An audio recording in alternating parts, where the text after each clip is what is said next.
bakit nag-aaway yung mga parehong negosyante kapag pareho yung produkto nila? Nagagas mo ako, tangina, ganda topic mo to. Ito lang naman yan. Wala ka dapat kampihan, wala ka dapat doon. Pinaka wag gusto nang gayahin. Yeah. Meron dalawa negosyante, nasa palengke. Pareho lang ang produkto nila. Parehong isda, parehong mangga. Pareho sila sumisigaw, mangga, isda, pareho sila gaganon. Sa palengke, hindi sila nag-aaway, di ba?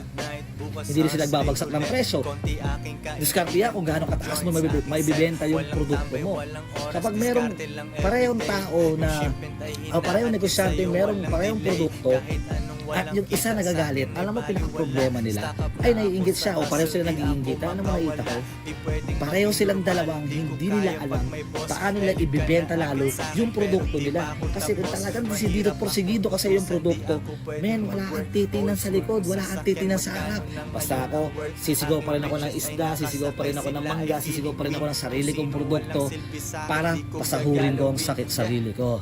And that's the point, man. Nalulugi na tatalo pero bounce back agad. Nasilaw nung lumabas kasi sa studio ay